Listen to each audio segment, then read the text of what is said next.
नमस्कार दोस्तों, स्वागत है आपका डीप नॉलेज में। आज एक मित्र ने पूछा है कि मेरी प्यास कब बुझेगी। मैं अपने ईश्वर का बहुत पुराना डिवोटी हूँ, बहुत पुराना भक्त हूँ। मैं ध्यान करना चाहता हूँ। पहले कभी कभी हो जाता था, अब नहीं हो रहा है। वो स्वाद लग गया है ध्यान का, जैसे शेर के मुंह में खून लग जाता है। लेकिन अब वो प्यास कब बुझेगी, दोबारा ध्यान कब होगा। गुरुदत्त इसमें बहुत क्लियरली उनको समझाते हैं जो समझना चाहता है, ना कि कुछ पाना चाहता है। आप अपने आप से पूछिए कि जब आप इस तरह के विचारों को एंटरटेन करते हैं, इम्पोर्टेंस देते हैं, तो आप जानना चाहते हैं या कुछ पाना चाहते हैं। क्योंकि जो आत्मज्ञान है, इसको हम सेल्फ रियलाइजेशन कहते हैं, वो एक परफेक्ट कंटेंटमेंट की स्टेट है, एक संतोष की स्टेट है। दोनों, बाहर की दुनिया में भी और अंदर की दुनिया में भी। एक बार हमको आत्मज्ञान हो जाता है, उसके बाद एक सीकर को, एक डिवोटी को अपना स्वभाव भी नहीं चाहिए होता।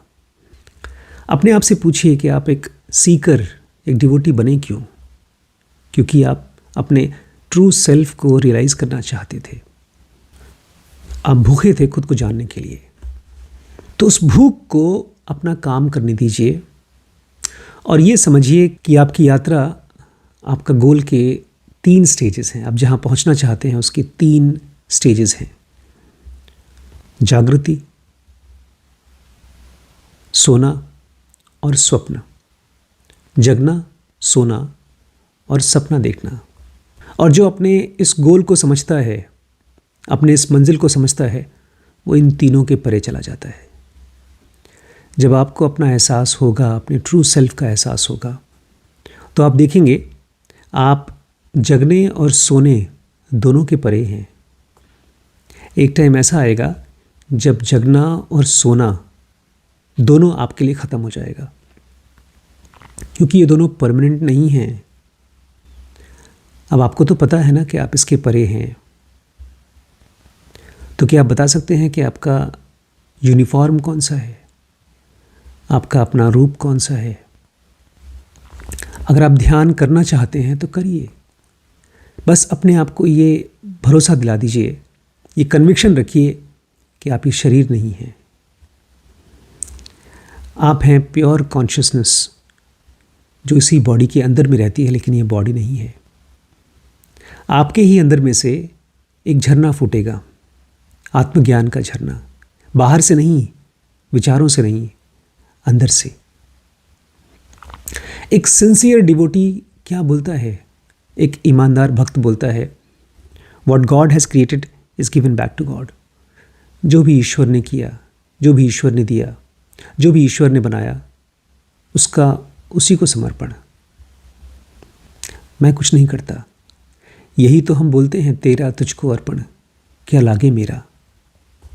जब आप ये कह पाएंगे, दिल से कह पाएंगे, तभी आप एक सिंसियर डिवोटी कहलाएंगे। अपने दिल के अंदर झांक के देखिए, उसके अंदर कोई विचार चल रहा है या वो पवित्रता है। शुरू में एक डिवोटी अपना शरीर और अपनी अवेयरनेस ईश्वर को देता है, और उसके बाद वो एक परम पवित्र चेतना की तरह रहता है, जीता है। अब मैं आपको एक गुर देने जा रहा हूँ, एक सीक्रेट। मेडिटेशन का मतलब है अपनी चेतना को पकड़ के रखना। अगर आप सचमुच में अपना दर्शन करना चाहते हैं, तो सबसे सुबह वाली कॉन्शियसनेस, सबसे पहली चेतना सुबह उठने के समय जो होती है, वो ईश्वर का असली रूप है। वो चेतना जो सुबह सुबह आपको महसूस होती है। आप जो कुछ भी जानते हैं इस दुनिया में, उसी चेतना के द्वारा समझ पाते हैं, जान पाते हैं। जब आपके अंदर विचारों का शोर ख़त्म हो जाता है, तब आप पहली बार ये कह पाएंगे कि जो कुछ हो रहा है सब गुरु का किया हुआ है, वही सब कुछ है। अगर आप असली भक्त हैं तो आपको कोई डूअरशिप का, कर्ता भाव का एहसास नहीं होना चाहिए। ये भी एहसास नहीं होना चाहिए कि मेरे ईश्वर मुझे सुन नहीं रहे हैं।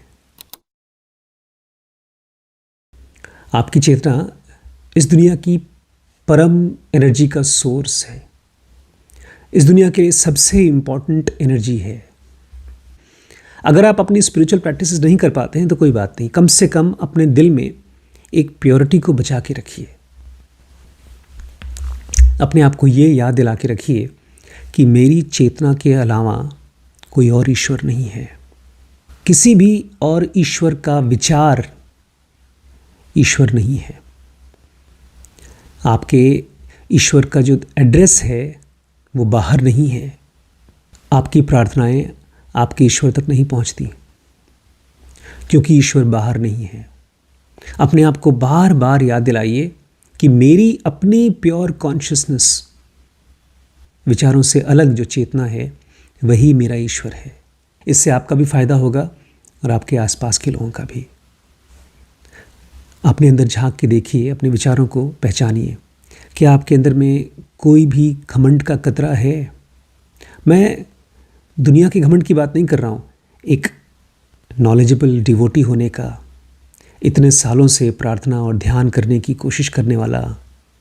एक काम करिएगा, कभी भी अपने अच्छे कामों को पब्लिसाइज मत करिएगा। अपनी उदारता को किसी के सामने बोलिएगा नहीं। अपने शरीर को बड़ी खुशी से इस्तेमाल करिए, लेकिन इसके साथ आइडेंटिफाई मत करिए। अगर कोई विचार रखना ही है अपने मन में तो ये विचार रखिए कि मैं इस शरीर को देखने वाला हूँ, इसको एंजॉय करने वाला नहीं। खाना खाते समय, किसी से बात करते समय, अपनी कार में बैठकर जाते समय, किसी को हुक्म देते समय अपने आप से ये कहिएगा कि मैं सीयर हूँ। तो अचानक से आप एक घमंडी की तरह बिहेव करना बंद कर देंगे और आपके अंदर की जितनी भी अपवित्रताएं हैं, बुराइयां हैं, वो गिरती जाएंगी। हम सब के अंदर में जब विचार हट जाते हैं तब एक प्योर फीलिंग रह जाती है। उसे अपनी आंखों से कभी दूर मत करिएगा। मौत भी आए तब भी उसे मत जाने दीजिएगा। यही ईश्वर की तरफ से आपको इंस्पिरेशन है, जिसकी वजह से आप यहाँ पर आए हैं, इस वीडियो को देख रहे हैं। अपनी चेतना के ऊपर ध्यान करिए, तब आप देखेंगे जो कुछ भी है वो आपसे अलग नहीं है। केवल विचार हैं जो चलते हुए आपको आपके ईश्वर से अलग महसूस कराते हैं। ध्यान का मतलब है अपनी चेतना के साथ रहना, अपनी चेतना को पकड़ना। और एक सच्चा डिवोटी वही है जो अपनी कॉन्शियसनेस के अलावा, अपनी चेतना के अलावा किसी और को ईश्वर नहीं मानता। वो चुपचाप रहता है और अपने ईश्वर को जीता है अपने अंदर। स्क्रिप्चर्स को डिकोड करना, स्पिरिचुअल थियोरी को समझना एक अलग ही साधना है। जब इस साधना को मैंने शुरू किया पहली बार 2003 में, उसके बाद फिर मुझे कभी वापस मुड़ना नहीं पड़ा। मेरी ज़िंदगी में एक भी दिन फ्रस्ट्रेशन का नहीं रहा। अगर आप भी वही जीना चाहते हैं जो मैं जी रहा हूँ तो ज़ेनोगा बेसिक एडवांस कोर्स में आपका स्वागत है। इस दुनिया को ढेर सारे योगियों की ज़रूरत है। अगर आप भी उनमें से एक हैं तो मेरे साथ ज़ेनोगा पर्सनल में शुरू हो जाइए। बच्चों के लिए मैंने ढेर सारी नई नई सीरीज़ बनाना शुरू किया है। अपने अंदर के टैलेंट को खोजने के लिए हिडन टैलेंट, चॉइसलेस अवेयरनेस नाम की एक सीरीज़ चालू की है मैंने कृष्णमूर्ति के ऊपर। dkbrace.com में जाएं और चेक करें, ढेर सारी नई नई सीरीज़। ठीक है, अगर आप चाहते हैं ज़ेनोविले बने तो इस नंबर पे सपोर्ट करिए।